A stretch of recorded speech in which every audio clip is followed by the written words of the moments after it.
In the news tonight, close to 30 St. John residents are Barbados' newest property owners. Barbadians encouraged to be prepared for what is predicted to be an active hurricane season. More water woes today as another burst main causes outages in numerous districts. And in sports, Windies Women fall again on tour of England.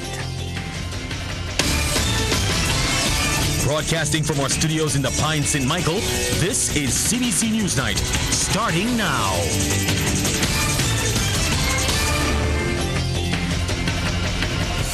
Very good evening to you. I'm Lisa Broom. Thank you so much for tuning in. And our top story tonight, for many Barbadians, owning a piece of the rock is a dream come true. And today, that dream became a reality for more than 24 residents of Bath and St. John. Anesta Henry was there, and she filed this report. 29 residents at Bath St. John are Barbados' latest property owners. They received the title deeds to land they have been living on for decades during a ceremony at Victory Wesleyan Holiness Church in St. John. Minister of Housing, Lands and Maintenance Dwight Sutherland says one of the benefits to the new land owners is that they can use the property as collateral. You can go now to the student loan and take that title deed and say, listen, I need to borrow some money to send my child to university.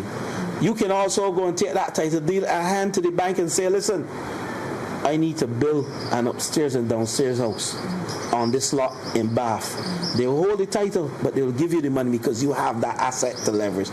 The minister says this is possible through the Tenantry Freehold Purchase Act, Cap 239B, which came into effect in 1980. The act allows for people renting plantation land to purchase those lots at 10 cents per square foot and not less than $300 for each plot. Then in 2021, the legislation was amended to cater to non-plantation tenantries in rural and urban Barbados.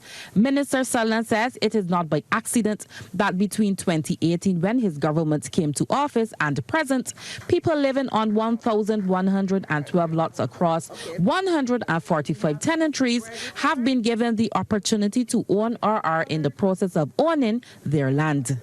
Between 2018 and 2025, we have so far spent some $5.8 million in either surveying the lots, and I will speak to that, either surveying the lots on behalf of you, the tenants, or paying out of subsidies.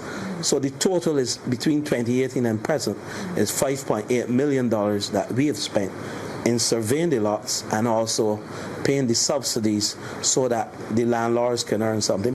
There are 115 lots at Bath Plantation and 5 agriculture holdings, making the area one of the largest government tenantries on the island. Besides these 29 lots now transferred, 82 title deeds were previously handed over, and there are 4 more to go through the same process within the coming months. Member of Parliament Charles Griffith is pleased the project is now at the finish line. I really want to thank the staff at the Ministry of Housing for moving it to the finish line. I am really pleased this morning. This is again one of the highlights of being the MP for St. John, to be able to stand here this morning and realize that people will now become landowners in this country as a result of the effort of this government. And several of the new landowners are very happy with their much improved circumstances. I feel amazing. It's been a little while, but finally it's in my hand. Thanks to the minister. It's feel wonderful. It means a lot. My family be comfortable now. I feel excited. To be honest with you, fantastic. It was a long wait, you know, as I said in the past, not knowing what was going to be the outcome, but Charles had assured us that everything was going to be, you know, taken care of in due time, and he come true. Definitely come true. It's security, you know, comfort, not having to wonder and worry. You know, my daughter, my grandson, my husband, you know, everybody could feel secure. Some of the new landowners have plans to further develop their properties. Anesta Henry, CBC News. In related news, the process of surveying the lots at 6 Men's in St. Peter, government's largest plantation tenantry, has started. Minister Sutherland says this is the start of the process, which will allow for residents of the close-knit fishing village to eventually own the 225 lots at that plantation. He gave that update while addressing 29 residents of Bath St. John who received conveyances to their lots. 225 lots are no mean. How many persons? Multiply that by 2.5 or by 3. That's over 700 or close to 700 individuals that we will be empowering. And I'm not saying one person live in a house, no. Because there are some houses in Bath that you have at least 2 or 3, 4 family members. So we have started that process, and so far I think we have surveyed some 40 lots. We have finished, and we are in 80. It is 80 we have finished. Excellent. I saw 40, so I thought we have finished 40 and we were doing 40, but we have finished 80, and we are in the process of completing this financial year. And to give title, hopefully, I'm not saying that we're going to finish all 225, but we are hoping that we can push. Minister Sutherland adds that surveying at Parish Land in St. George, where there are 110 lots, has just been completed, while work is ongoing in other areas. Spring Hall, 8 lots. River Bay, Spring Hall is in St. Lucie and River Bay. So in St. Lucie, there are 18. 8 at Spring Hall and 10 at River Bay. And we have Zors, which is not government owned, in St. John. We have started the work there. So Minister Griffith is correct. He's not finished. We have 41 at Zors, which is not a government tenantry, but indeed we have started the work at Zors to empower them just like we have empowered you. With the start of this year's Atlantic hurricane season a mere 2 days away, officials are urging Barbadians to be vigilant as they prepare for another active season. This year is once again predicted to be above average, with 17 named storms, of which 9 are expected to be hurricanes and 4 likely to become major hurricanes. Rachel Agard attended the launch of the 2025 Atlantic hurricane season at the Department of Emergency Management, and she filed this report. Barbados is more prepared now than it has ever been as this year's Atlantic hurricane season approaches. Minister of Home Affairs and Information Wilfred Abram says this is due in part to the island having learned valuable lessons after last year's hurricane season and the impact of Hurricane Beryl. According to him, as early as February, all stakeholders involved in hurricane preparedness were engaged in the planning phase.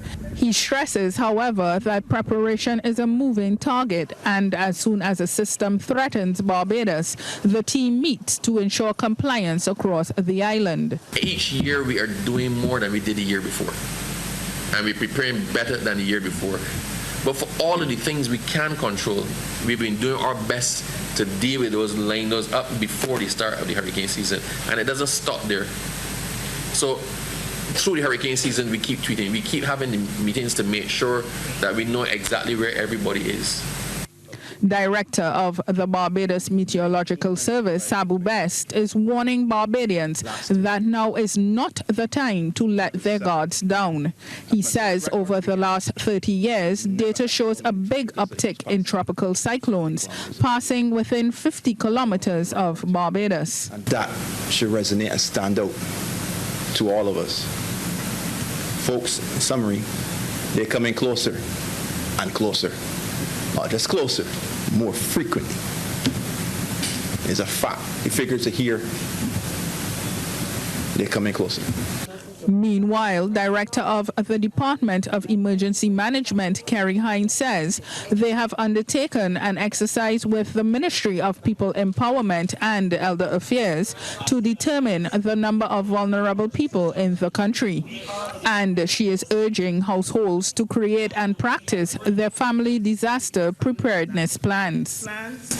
Know your nearest emergency shelter, plan your evacuation routes, stock up on non-perishable emergency supplies, and clean around your homes. All that I have spoken to requires coordination.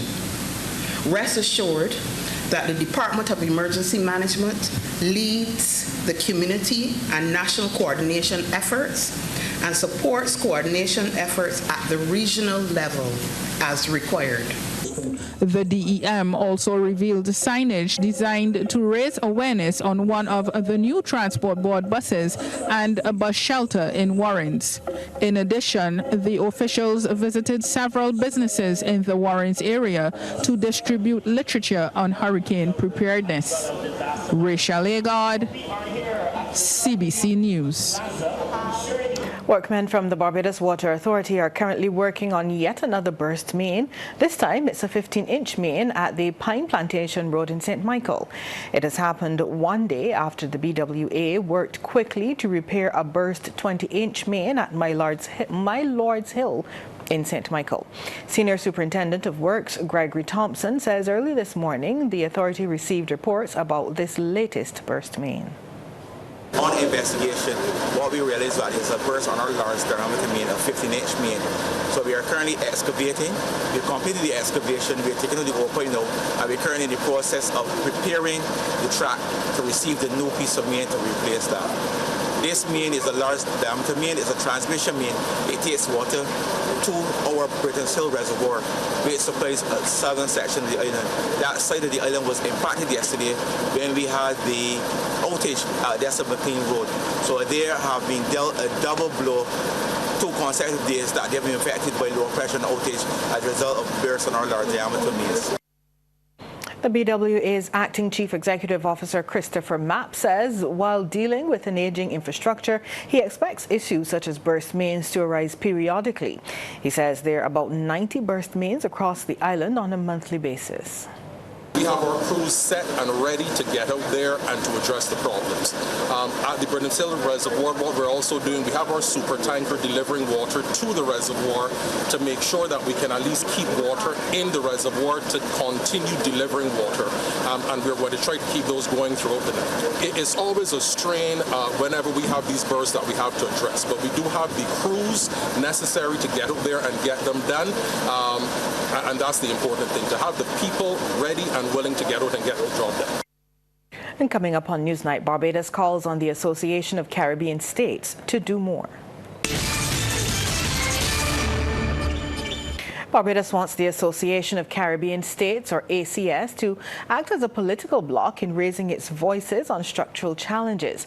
The message has been conveyed by Minister of Foreign Affairs and Foreign Trade, Kerry Simmons. He was addressing the 30th Ordinary Meeting of the ACS Ministerial Council. He listed the challenges of the climate and debt crises as examples, especially for its CARICOM member states. We sit at the juncture and the intersection of climate crisis and the debt crisis. Not because we have mismanaged, because I think it is true to say of almost all the countries in CARICOM that they are exceptionally well managed, but they are also highly indebted small island states. We are visited on an annual basis by a cycle of destruction by virtue of the climate within which we must function. And the consequences of that destruction means that there must be, at market prices, rebuilding and redevelopment. And that often comes not only at great cost, but at great discrimination. Patrons will descend on the Garfield Sobridge Gymnasium tomorrow night for the 3rd edition of the annual Rasaili and Friends One Caribbean Concert. Veteran entertainer Darcy Rasaili Small says the show started as a celebration of his 40th year in the business on his 60th birthday, and the response has kept him going.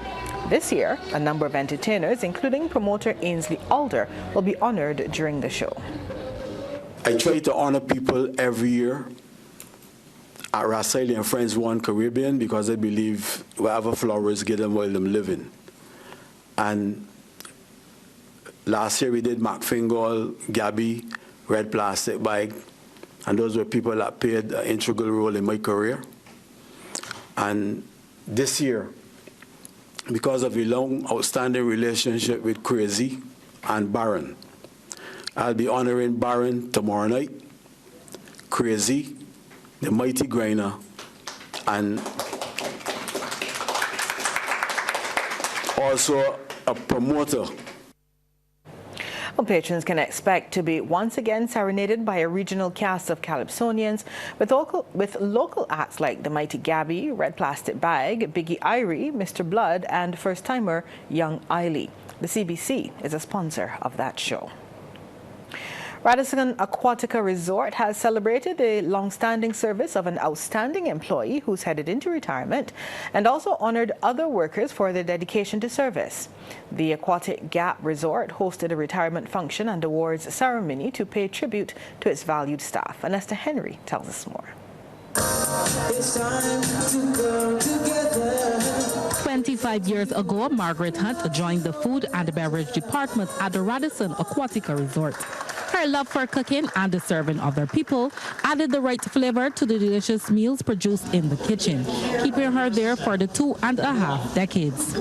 General Manager Jerry Lewis says 12 years ago, Margaret assisted him with writing the resort's traditional breakfast menu, which is now popular among Barbadians. Margaret and I sat down and we conceptualized that buffet that at this point we have not advertised in about 4 years. You know why? By word of mouth. All right. Because it is so good, and Margaret is the boss on that buffet when the morning comes. She mans that station, which is the omelette and the egg station and everything, but she takes ownership of the area. She goes and makes sure that everything is clean, that it is topped up, and if the sternals need replacing or if a pan needs replacing, Margaret can keep noise enough to have a blue murder. Till somebody come out there, she can left and go in the kitchen or bring somebody out there to sort it out. Because she took ownership of that buffet. Margaret says to me that she's been working the breakfast buffet for all 25 years. When executive chef Cecil Gill joined the Radisson team in 2019, 8 years ago, it was Hunt who took him under her wings and taught him how to do things the Radisson way. Your passion is unrelentless. Your tears when the buffet is not to your standards. Your smile when you are congratulated by guests of all walks of life. It's fitting, Mr. General Manager, I ask one thing of you to let Margaret become an honorary member of Radisson Barbados. Every year, Radisson rewards an employee who goes above and beyond, who is always at work even at times when they are not scheduled, who supports their management and the team members. And the star of the year 2024 is Keisha Duglin, Restaurant Experience Supervisor. She's pleased to have won the award. I got this through hard work, but when you do what you love, I wouldn't say it's hard work at all. You love it, you do it, and it becomes easy. It becomes a part of you. Both Hunt and Duglin were presented with exciting prizes. Anesta Henry, CBC News. Sports Night is brought to you by Power In. Pause is power. And by Dasani. Live first, Dasani after. Sports time now. Hand it straight over to Mark Seal, who's standing by with the details. Good evening, Mark. Very good evening to you. Fresh off of their comprehensive 45-5 thrashing of Guyana 2 weeks ago, the Barbados national men's 15s rugby team will battle against Trinidad and Tobago tomorrow in the Rugby Americas North semi-final. CBC's Anmar Goodrich Boys has more. Several overseas-based players have joined the Barbados senior men's national rugby team for this all-important match against arch-rivals Trinidad and Tobago for a chance to take on Mexico for the international title. This is the South semi-final of the Rugby Americas North men's 15s competition.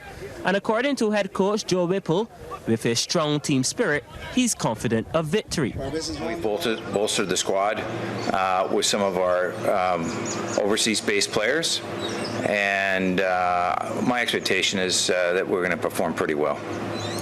We've got a couple players came in from Australia. Dan came in from Canada. We've got some players who came in from the UK. So we've changed a bit of the makeup of the team.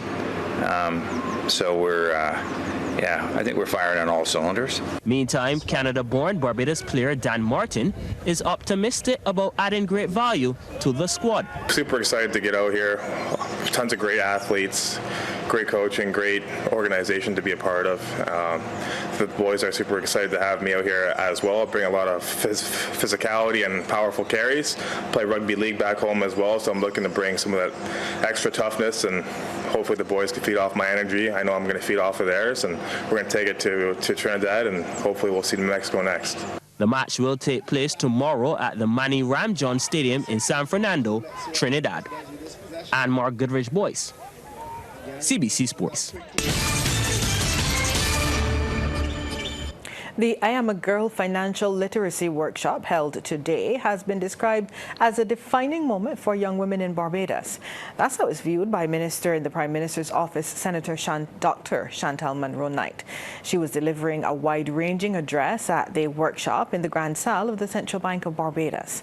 The minister told the gathering the workshop is also an investment for the future.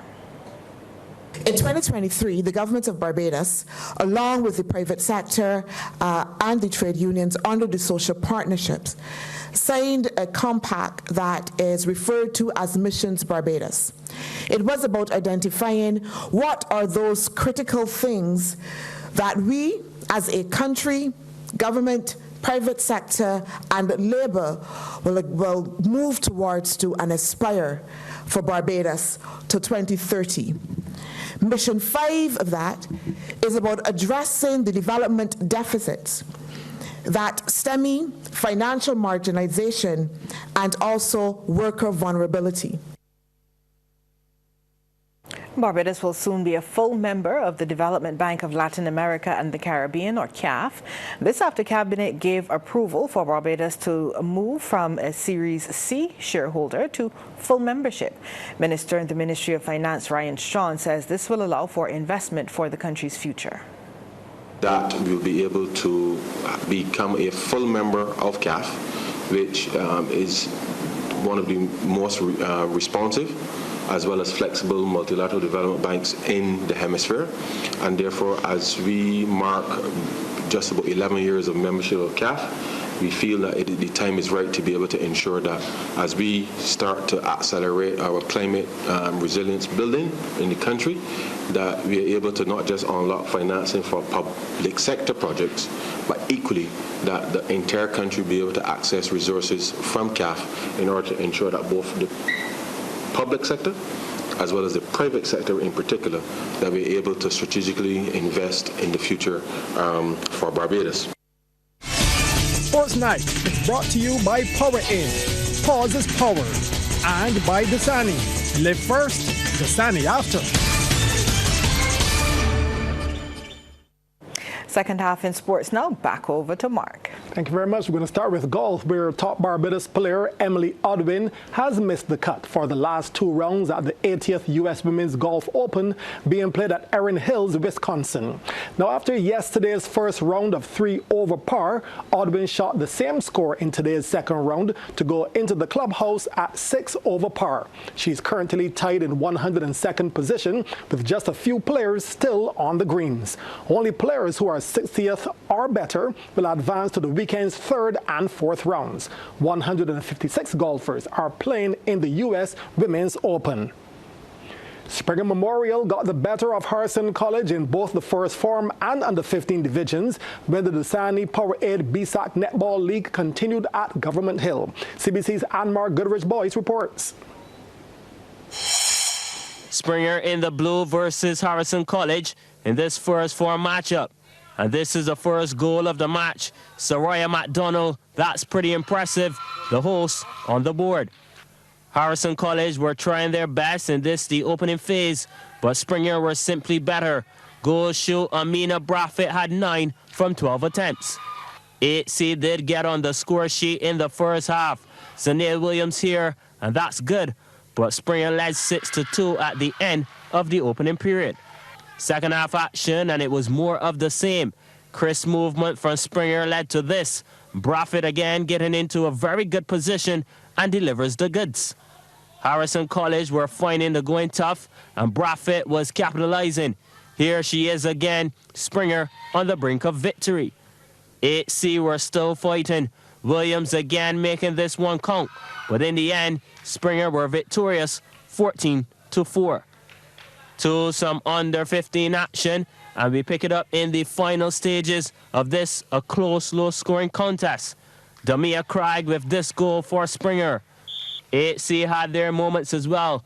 Brianna White had 4 from 7 attempts, but Springer were closing in on the win. Here, Craig misses a shot, but Tiamore Nichols mops it up. They eventually won 6-4. And more Goodrich Boys, CBC Sports. Back to some cricket news. The Mass Sporting Services of Barbados are into the final of the 2025 Tobago Over 50s T20 Cricket Fiesta. They registered their biggest win of the tournament to date in today's semi-final, where they defeated Trinbago Strikers by 116 runs via the DLS method at Shaw Park. Scores: Mass Barbados 179 for 3 from 18 overs, with player of the match Leon Lane top scoring with 65 and Jeffrey Lafon 55 not out. Strikers were 63 for 4 of 14 overs when the rain put paid to any more play. Wesley Stricker took 2 for 15. Now the undefeated Mass Barbados will take on Tobago Legends in the final tomorrow, again at Shaw Park. Well, that's news for tonight. On behalf of the entire team, thank you so much for tuning in. Good night.